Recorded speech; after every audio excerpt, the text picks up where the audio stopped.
Vous êtes prêts pour le message? J'aimerais commencer mon message cet après-midi par vous raconter une petite histoire, un petit témoignage. On fait un petit retour en arrière en 2004. En 2004, on n'était même pas encore mariés avec Sarah, tout juste fiancés. Et puis, lors d'un week-end où j'étais en Alsace avec sa famille et le dimanche soir, il était temps de rentrer puisque le lundi, il y avait des choses à faire sur Dijon, là où j'étais. J'ai pris, tu sais ce que je vais prendre aussi, je vais prendre mon téléphone pour mettre le chronomètre.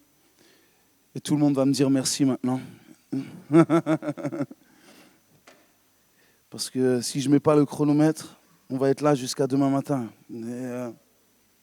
Et ne me dites pas que ça ne vous dérange pas, je ne vous croirai pas, ok? Donc le temps de rentrer, c'était dimanche soir, c'était tard, c'était 23h à peu près. C'était en novembre, je me souviens. Et puis j'ai pris la route. J'étais tout content, c'était ma première voiture que j'avais pu m'acheter. J'étais trop heureux d'avoir ma première voiture, ma Golf 3, grise métallisée, magnifique. J'étais tout content au volant et tout. Et puis là, à 10 km de la maison sur l'autoroute, à un moment donné, c'est le trou noir. Et au moment où je me réveille, c'est trop tard. Je suis à quelques mètres d'un poids lourd et ce qui devait arriver, malheureusement, arriva. Et j'ai percuté le poids lourd sur l'autoroute et j'ai fait tête à queue. J'ai tapé la rambarde de sécurité et j'étais là au volant et je hurlais. Je me vois encore en train d'hurler au volant. J'ai l'impression que ça a duré 3 jours, l'accident. Mais finalement, c'était que quelques secondes, mais tellement intense. Et puis ma voiture s'est arrêtée perpendiculaire à l'autoroute. Et je me vois encore, la voiture était arrêtée et j'hurlais encore. Je ne sais pas ce que j'hurlais, mais j'hurlais fort.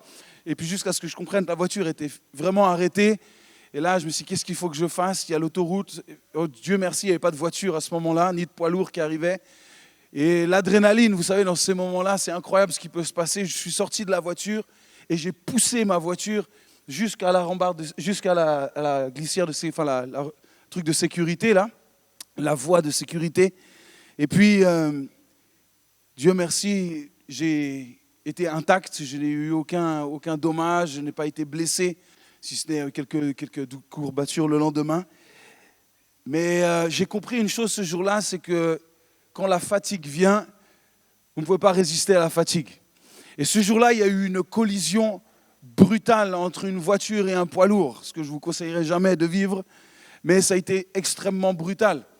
Ça a été intense, ça a été un impact terrible. Dieu merci et par la grâce de Dieu, je rends grâce à Dieu pour cela. Je sais qu'il m'a protégé. Ces anges devaient être là ce jour-là pour me protéger aussi. Mais j'ai compris une chose, c'est que il était important d'écouter les conseils que certains peuvent donner. Et ma femme, ce jour-là, enfin c'était pas ma femme à l'époque, m'a dit « Matt, il est tard, tu devrais rester, pars demain matin ». J'ai dit « Non, mais ça va aller ». J'étais dans ma nouvelle voiture, j'étais content de rouler. Et puis, c'est vrai que j'avais un rendez-vous le lendemain matin. Bon, depuis, je l'écoute. On est mariés. En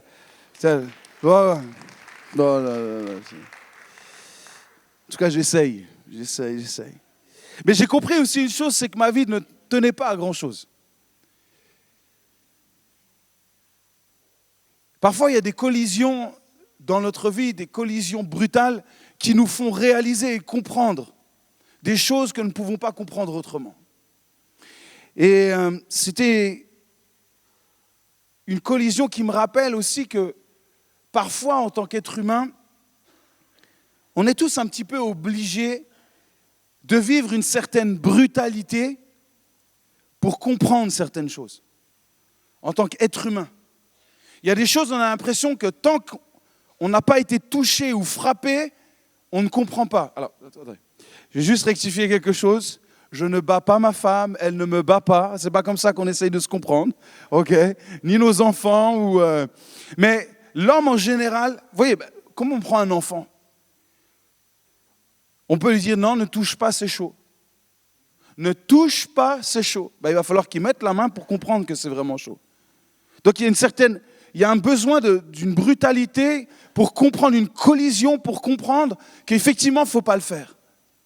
Et moi, je savais qu'il ne faut pas rouler quand on est fatigué. Mais on se dit toujours que ça va passer, on va y arriver. Et finalement, ça ne se passe pas toujours comme prévu. Le thème de mon message aujourd'hui, c'est collision brutale. Une collision brutale, je vais vous donner un exemple personnel. Peut-être vous avez des exemples personnels que vous pourriez aussi exposer cet après-midi. Peut-être un accident ou autre chose qui vous a marqué, qui vous a fait comprendre certaines choses, réaliser certaines choses. En tout cas, cette collision m'a fait aussi réaliser que mon comportement au volant devait changer. Et maintenant, je sais que quand je suis fatigué, j'arrête. Quand je sens la preuve, hop, je me mets sur le côté, hop, j'arrête. Parce que je sais, pourquoi ? Parce que j'ai été frappé une première fois. Et ma vie, il s'en est fallu de peu pour que je reste sous le camion. Bon, j'ai payé 3 ans une voiture que j'ai eue 3 semaines, ça, je m'en souviens aussi. Hein ? C'était mon premier crédit, j'étais content, je me suis dit, waouh ! Ouais, je l'ai eu 3 semaines, ouais, bien. Mais parfois, il y a besoin de cette collision brutale. Et j'aimerais prendre le témoignage de quelqu'un dans la Bible qui a vécu une collision brutale. Alors, pas avec un poids lourd, vous vous en douterez, mais il a vécu une collision brutale dans sa vie. Et j'aimerais prendre son témoignage avec vous et lire avec vous dans Actes chapitre 22, l'histoire de cet homme. Actes chapitre 22. Et on va prendre à partir du verset 6. Et c'est l'homme lui-même qui parle et qui raconte son histoire. Je vous ai raconté un petit peu mon histoire. J'espère que vous aurez compris qu'il faut ne jamais essayer de résister à la fatigue au volant, si ça peut vous être utile. Mais là, il y a quelque chose d'important dans cette histoire, et l'homme nous parle au verset 6, et il nous dit « Comme j'étais en chemin et que j'approchais de Damas, tout à coup, vers midi, une grande lumière venant du ciel resplendit autour de moi. Je tombais par terre. Et j'entendis une voix qui me disait « Saul, Saul, pourquoi me persécutes-tu » Je répondis « Mais qui es-tu, Seigneur » Et il me dit « Je suis Jésus de Nazareth que tu persécutes. » Ceux qui étaient avec moi virent bien la lumière, mais ils n'entendirent pas la voix de celui qui parlait. Alors je dis « Que ferai-je, Seigneur » Et le Seigneur me dit « Lève-toi, va à Damas, et là on te dira tout ce que tu dois faire. » Comme je ne voyais rien à cause de l'éclat de cette lumière, ceux qui étaient avec moi me prirent par la main et j'arrivai à Damas. Collision brutale. Collision brutale pour un homme qui s'appelle Saul. Peut-être vous avez entendu parler de l'apôtre Paul. Mais avant qu'il s'appelle l'apôtre Paul, il s'appelait Saul. Et c'est de cet homme-là dont j'aimerais vous parler cet après-midi, et surtout de cette collision brutale qu'il a eue à ce moment-là. Il est en route, et tout d'un coup, il se retrouve par terre. Il ne s'est pas attendu à cela, mais il s'est retrouvé littéralement écrasé sur le sol. Une lumière l'éblouit, une voix se fait entendre. Ça, c'est ce qu'on appelle une collision. Quelque chose qu'on n'attend pas, quelque chose qui vient brutalement. Alors qu'on est en route, qu'on est en action, qu'on est en train d'aller dans une direction qu'on a choisie, soudainement, boum, quelque chose nous arrête, net, brutalement. Et là, le Seigneur lui dit, on te dira tout ce que tu dois faire. Et ensuite, ceux qui étaient avec moi me prirent par la main. Collision brutale entre un homme et Christ. Collision brutale entre la lumière et l'être humain. Une lumière a resplendi, une lumière m'a arrêté. Jésus dira, je suis la lumière du monde. Celui qui me suit ne marchera pas dans les ténèbres, mais il aura la lumière de la vie. Je ne sais pas vous, mais quand vous vous réveillez le matin, je ne pense pas que vous soyez de ceux qui aiment qu'on allume la lumière totalement quand vous êtes dans la nuit. Vous aimez ça ? Debout, bam, les lumières. Pouf. Non, en général, on déteste ça. On met une petite lumière ou une petite veilleuse quelque part. Pourquoi? Parce qu'on a besoin de petit à petit s'habituer à sortir du noir, des ténèbres, entre guillemets. Saul est en train de vivre quelque chose de similaire. Il est sur la route et soudainement, une lumière l'arrête. Il ne connaît pas cette lumière. Il ne vit pas dans la lumière. Il ne vit pas avec Christ. Et de cette lumière, une voix va se faire entendre. C'est Jésus lui-même qui est la lumière et qui vient lui parler à ce moment-là. Brutalité. Collision brutale avec la grâce de Dieu. Parce que Jésus est la plus grande grâce que nous ayons besoin. Il est grâce. Et j'aimerais le dire aujourd'hui, la grâce de Dieu est brutale. Pourquoi? Parce qu'elle met un homme à genoux. La grâce de Dieu, elle est bonne, elle est douce, mais elle est aussi brutale parfois parce qu'elle fait plier le genou de l'être humain.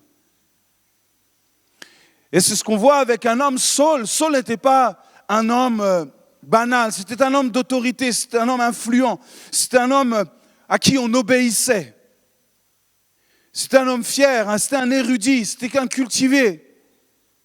Mais soudainement, alors qu'il est en train de faire ce qu'il a à faire, la lumière vient et lui fait plier plus que le genou. Tout son être se retrouve sur le sol, aveuglé par cette lumière, diminué en quelque sorte, humilié en quelque sorte par cette lumière.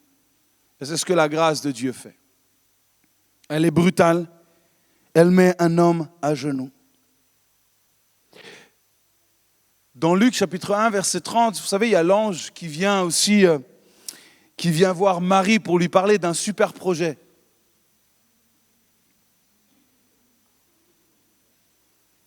Mais oui, parce que tout le monde dit, wow, Marie, c'est incroyable, incroyable. Mais vous, mesdemoiselles, auriez voulu vivre ce que Marie a vécu à ce moment-là? Ah oui, on dit, ouais, c'est incroyable le privilège qu'elle a eu, elle a porté Jésus.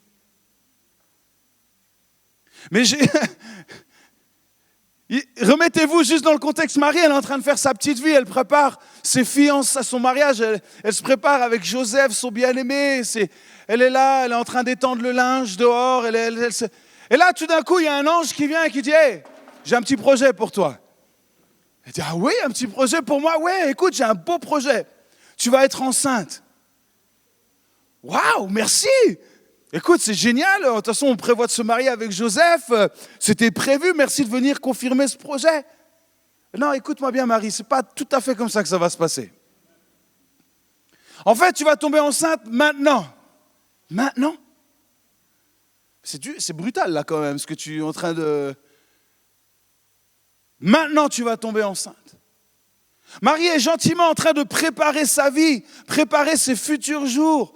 Elle se projette comme une jeune fille folle amoureuse de son fiancé, puis elle veut vivre la meilleure des vies. Et là, le Saint-Esprit vient toquer à la porte de son cœur, lui proposer un projet brutal, violent, d'une violence particulière. Tu vas tomber enceinte et tu vas être enceinte toute seule. Quoi?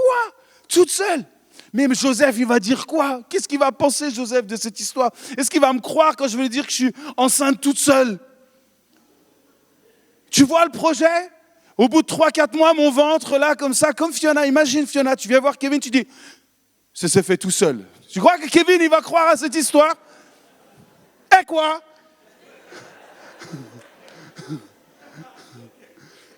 Kevin, il va dire, attends, tu me l'as fait à l'envers, c'est pas possible. Il est où? C'est brutal. Et pourtant, qu'est-ce que l'ange lui dit? Ne crains point, Marie, car tu as trouvé grâce. La grâce? Ça, c'est la grâce. Mais ma vie ne sera plus jamais la même. Qu'est-ce que les gens vont penser quand ils vont me voir? La honte pour ma famille. Je ne suis pas marié. C'est ça la grâce. Tout le monde va me juger. Tout le monde, plus personne ne voudra me voir discuter avec moi. Je serai considéré comme comme quelqu'un d'impur, quelqu'un qu'il ne faudra pas fréquenter. Je serai peut-être même renié de ma famille. Et puis, mon futur époux, peut-être il va m'abandonner. Et d'ailleurs, quand on lit, c'est exactement ce que Joseph voulait faire. Il a fallu qu'un ange vienne le voir et dit non, écoute, garde-la. Garde-la, reste avec elle. On est au contrôle de cette situation. On sait que c'est compliqué, mais on est là, ok? Mais c'est brutal. Elle n'a rien demandé, cette jeune femme. Et pourtant, le Saint-Esprit vient, boum, comme ça, sur son chemin. Elle n'a pas demandé quoi que ce soit, elle n'a pas demandé à être brutalisée par Dieu lui-même. Frappe-moi par ta grâce. Non. Et pourtant, tout le monde dirait, mais elle a bien fait de dire oui. Elle a bien fait ou pas? Eh oui, elle a bien fait de dire oui. Mais ça a été brutal. Ça n'a pas été si simple. Pourtant, ce qui est extraordinaire dans l'attitude de cette jeune femme, c'est qu'elle n'a pas dit, écoute, laisse-moi un petit peu de temps de délai, que je réfléchisse un petit peu. Immédiatement, elle a répondu, qu'il en soit fait selon ta parole, je suis ta servante. Pouf. Waouh! La grâce. Saul, effectivement, va continuer sa route pour Damas après cette expérience, mais il ne va pas la continuer de la même manière. Après avoir été frappé par la grâce de Dieu, après avoir été en collision avec la grâce de Dieu, sa vie ne sera plus du tout la même. Immédiatement, il y a un changement dans la vie de Saul. Et on le voit ici, il est dit, on te dira tout ce que tu dois faire.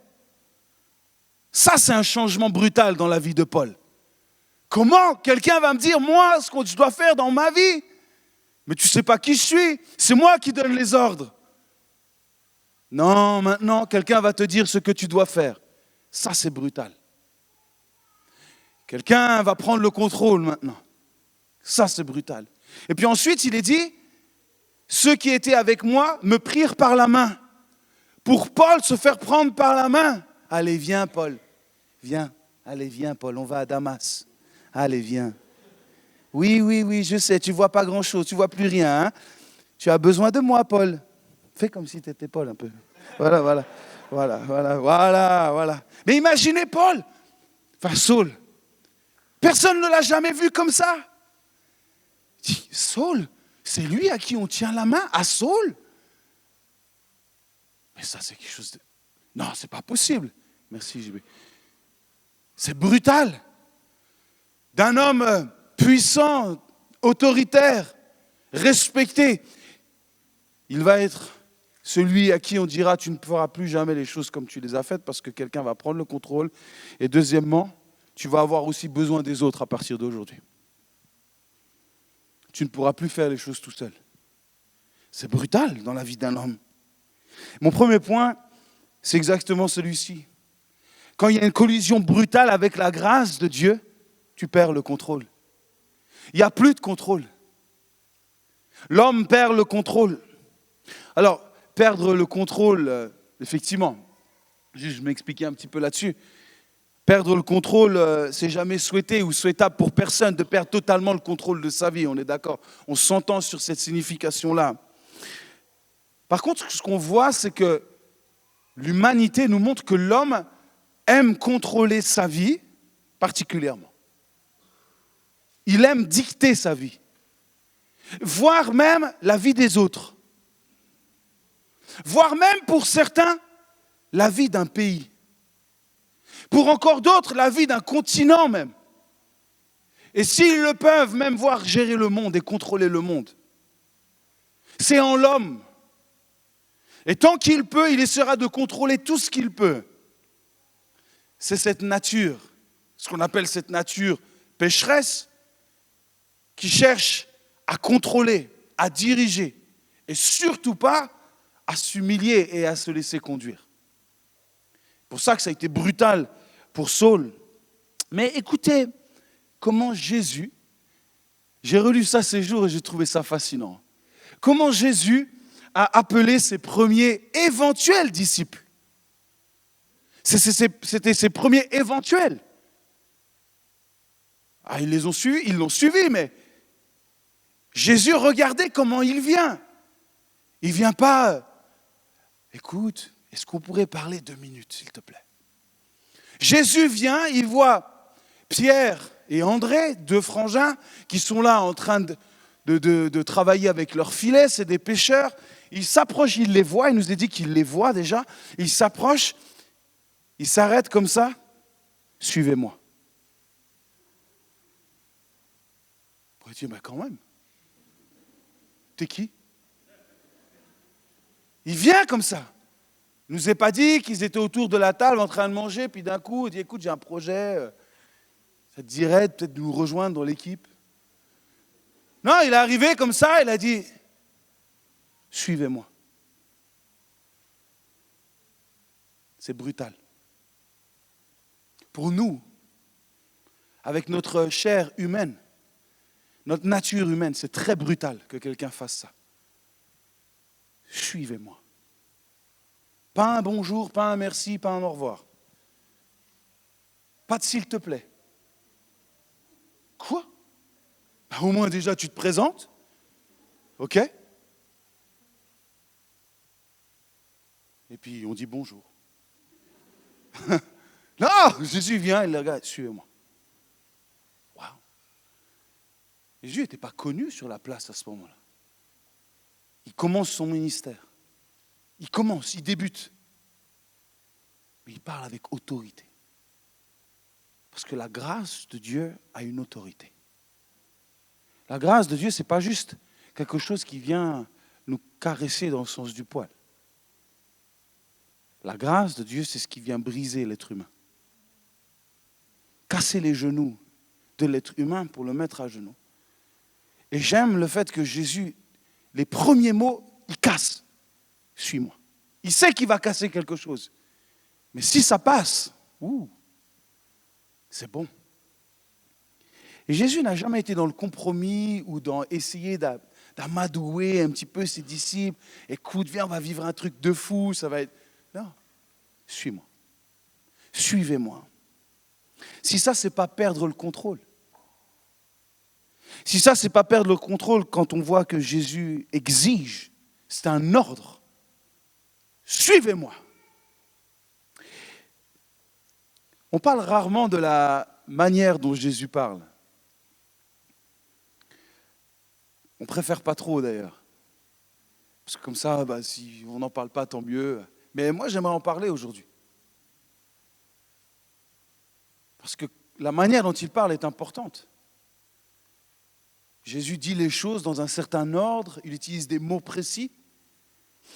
Suivez-moi. Et d'ailleurs, juste pour nous remettre un peu dans le contexte de l'époque, ce n'était pas non plus une manière de parler à l'époque. Ce n'était pas quelque chose de culturel. On va dire, oh, c'était peut-être comme ça qu'il parlait à l'époque. Non, non, non. Et surtout pas dans ce sens-là, où je m'explique. Jésus en tant que maître, en tant que rabbi, les rabbis de l'époque, ce n'est pas eux qui venaient chercher les gens, c'est les gens qui venaient à eux. Et les gens, justement, cherchaient généralement le rabbi le plus populaire pour faire partie de l'élite un petit peu.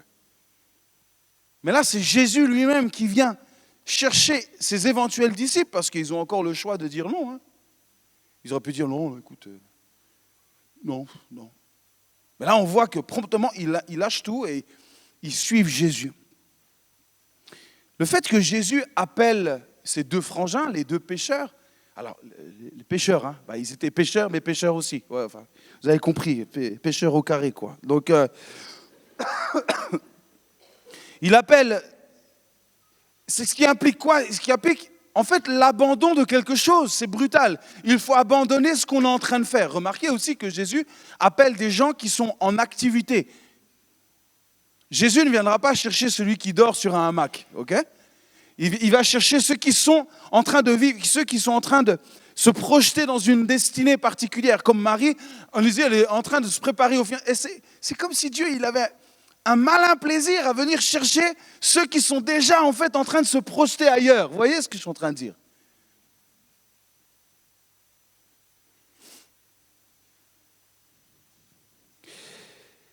Jésus les appelle.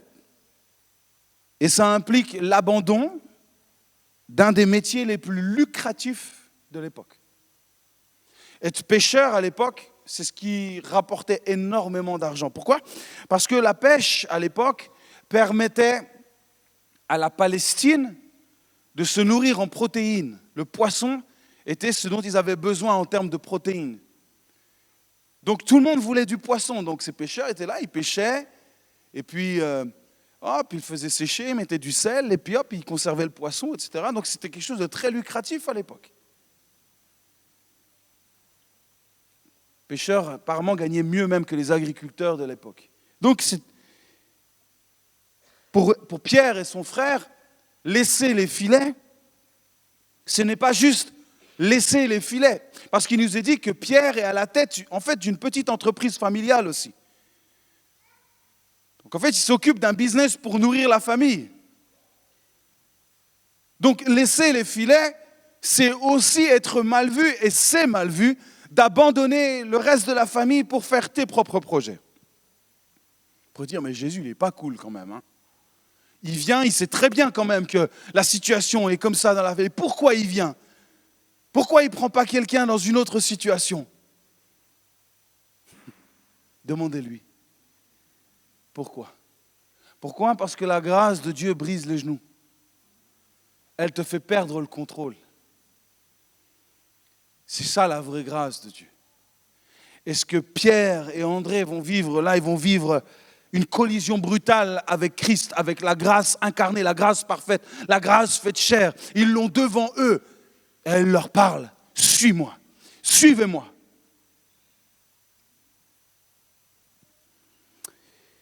Donc ils vont déjà laisser cette entreprise et ensuite accepter la perte d'un gain sûr. C'était une garantie, ce métier de pêcheur, mais ils vont laisser leur plus grande garantie pour manger, pour se nourrir, pour se vêtir, pour prendre soin des uns et des autres autour d'eux. Ils vont laisser ça parce que Jésus, la grâce, est venue frapper à leur cœur.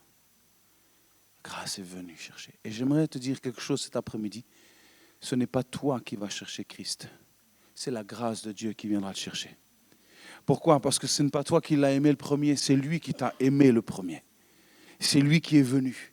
Et là, il l'incarne, il vient. Il n'attend pas que tu viennes, il n'a pas attendu que tu viennes à lui. Il est venu.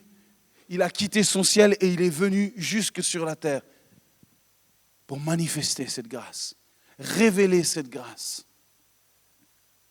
L'approche est inhabituelle, la collision est brutale, mais en même temps pleine d'amour et pleine de grâce. Christ est amour. Il est l'amour incarné. Mais on se dit, mais ce n'est pas de l'amour de parler comme ça. Si, c'est de l'amour.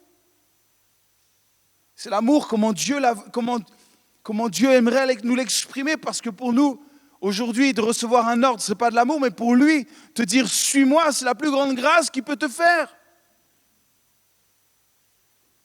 Et il sait très bien que s'il n'y a pas cette brutalité, il n'y aura pas de changement de vie non plus.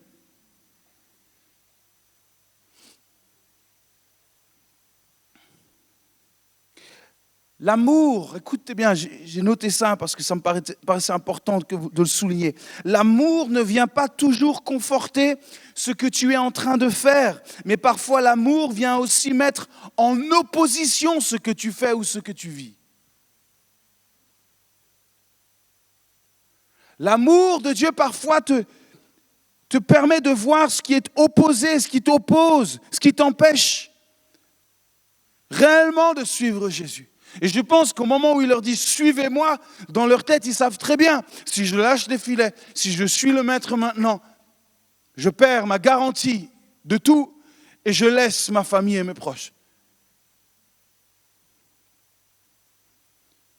Ils le savent et pourtant, ils vont suivre.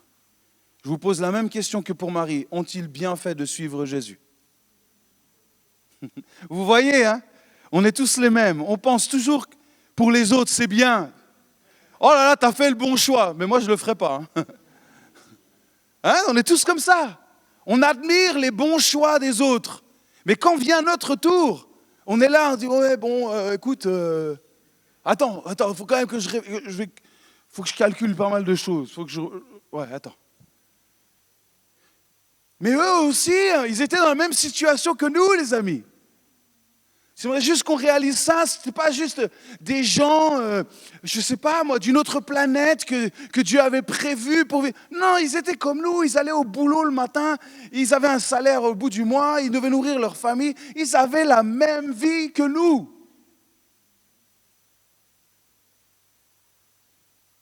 La même.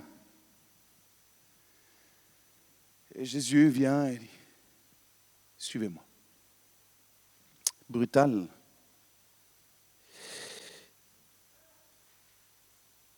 La collision te fait perdre le contrôle et elle t'emmène dans cette position d'humilité. C'est moi juste rapidement donner mon deuxième point. Là, ce qui se passe pour Saul de Tarse, ce qui va, comme je l'ai imaginé tout à l'heure, c'est qu'il va avoir besoin de quelqu'un, au moins d'une personne pour le conduire.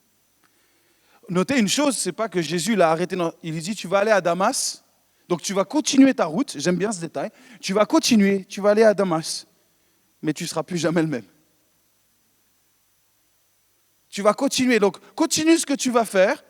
C'est bien, tu es en route, mais par contre, tu vas voir différemment. La vie, tu ne la verras plus avec le même filtre. Tu ne verras plus, tu n'auras plus la même conception de la vie. D'ailleurs, tu ne vois rien pour le moment, bientôt tu vas voir. Ça prendra 3 jours. Mais au moment où tu vas ouvrir les yeux, tu ne seras plus du tout le même homme.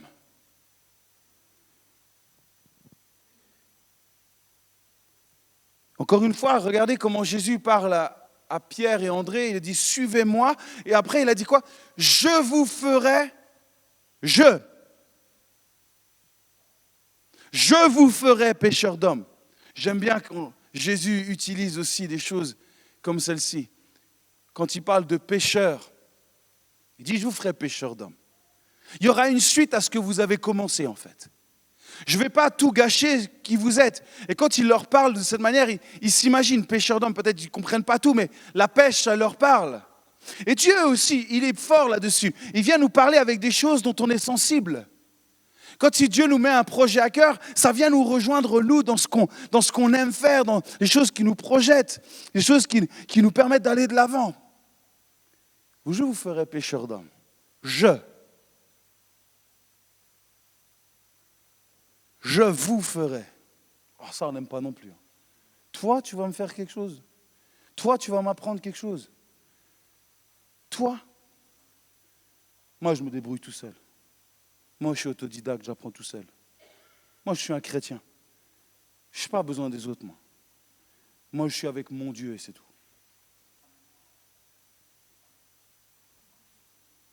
Je vous ferai pécheur d'hommes. Vous allez me suivre, premièrement. Et ensuite, peut-être, d'autres vous suivront. Mais n'espérez pas voir des gens vous suivre si vous ne me suivez pas, premièrement.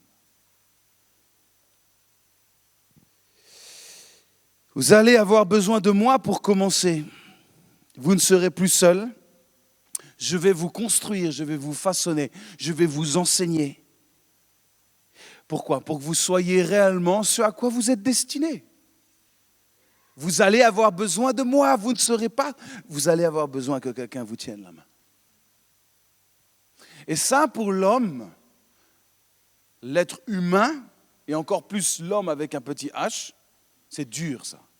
Quoi, je vais avoir besoin de quelqu'un qui me tienne la main, moi? Pas après tout, par où je suis passé?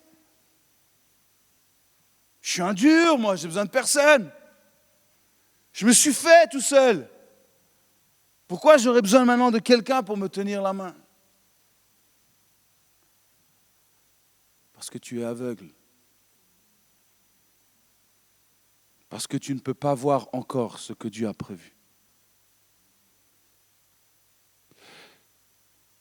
Tant que Jésus ne prend pas ta main, tu ne pourras pas entrer dans le divin. Oui, tu peux faire des choses tout seul, mais tu resteras un pêcheur de poissons et pas un pêcheur d'hommes. Tu resteras quelqu'un qui fera ce que tout le monde peut faire. Ce que tout le monde, des pêcheurs, il y en avait plein sur la place. Mais des pêcheurs d'hommes, il n'y en avait pas beaucoup. Il n'y en avait pas. Et quand Jésus appelle, il appelle pour une destinée unique, pour te faire entrer dans ce que uniquement toi es capable d'entrer quand il te tient la main. Alors nous avons tous le choix. On aurait pu, effectivement, et ils auraient pu dire, non, nous on reste là. Ok, je vais trouver quelqu'un d'autre. Pas de problème. Et Jésus, j'aime le détail qu'il regarde. Il nous dit, il regarde, il observe, il regarde qu'est-ce qu'il y a sur la place. Où sont les gens ? Où sont les gens actifs ? Où sont les gens qui sont déjà en activité ? Où sont les gens qui sont déjà en train de se mettre en route, qui aiment le travail ? Où sont les gens qui aiment Jésus n'est jamais entré dans une maison pour aller chercher quelqu'un. Il a regardé à l'extérieur ceux qui étaient actifs.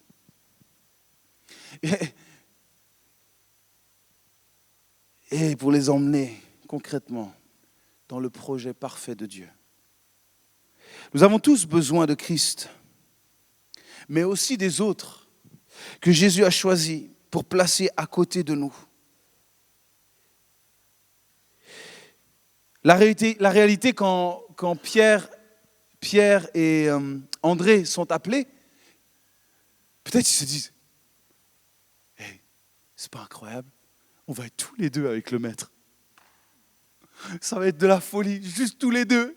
T'imagines les deux frangins, oh là là, le pied, on va être avec le maître tout le temps, tous les deux. Puis finalement, Jacques, Jean, Philippe, Barthélemy, Thomas, Matthieu, un autre Jacques, Jude, Simon, et pour finir, Judas. Finalement, ils n'étaient pas seuls. Finalement, ils se sont rendus compte que dès la base, le maître a voulu leur apprendre quelque chose. Tu vas perdre le contrôle et tu auras besoin des autres. Tu ne vivras jamais seul. 12, il en a pris pour leur faire comprendre ce qu'était le royaume de Dieu, la puissance du royaume de Dieu, de la communion. C'était le choix de Jésus, c'est pas après, Jésus l'a dit, écoutez les gars, viens, on fait un petit sondage, vous pensez qu'on prend qui là ? Lui ? Oh non. On fait un petit vote, Pierre, André et moi, allez. Bah non, pas celui-là, bon. Non, c'est Jésus qui continue à choisir. Et eux, ils acceptent. Ils n'ont pas le choix que d'accepter. C'est Jésus qui fait ses choix. C'est Jésus qui reste le maître. Et ils ont dû apprendre et composer avec toutes les personnalités et les caractères des uns et des autres. Et Dieu sait que par rapport à ce qu'on lit, il y en avait du caractère dans l'équipe là. Notamment le premier qu'il a pris, Pierre. C'était pas le dernier, lui non plus. Mais il a fallu qu'il apprenne aussi à vivre avec les autres. Ça, c'est le principe de ce que Jésus fait. Il choisit, et la grâce, c'est lui, il choisit. Quand on a démarré avec Sarah à l'église, dans notre salon, il y a 4 ans exactement, et quand on a vu les personnes arriver dans notre salon, on n'a pas dit oh, Joël et Magali. Oh là là. Mais qu'est-ce qu'on va faire avec eux? Kelly et quoi? Irvine. C'est Irvine. Oh là là là là. Seigneur. Les Todaro, Charles et Antonella, des Italiens avec nous. Oh là là. Qu'est-ce qu'on va faire avec cette équipe? Vous imaginez si on avait réagi comme ça? Brigitte. Oh, Brigitte. Non, tu ne peux pas réagir comme ça. C'est une grâce. C'est juste une grâce. Et regardons 4 ans après, les amis. Le fait qu'on se soit aimé, qu'on ait chéri ces moments-là dans le salon. Petit à petit, c'est ce que Dieu a dit. À l'amour que vous vous porterez les uns les autres, le monde verra que vous êtes mes disciples. C'est ce qui s'est passé. Et aujourd'hui, On a changé de salon, c'est tout. Bienvenue chez nous. Quelle grâce! Est-ce que c'est toujours simple? Terminons.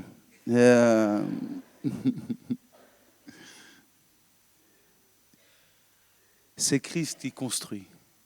C'est Christ qui bâtit. C'est son Église. C'est lui qui choisit. À nous maintenant de composer. À nous d'œuvrer et d'apprendre comme les disciples. C'est brutal parfois.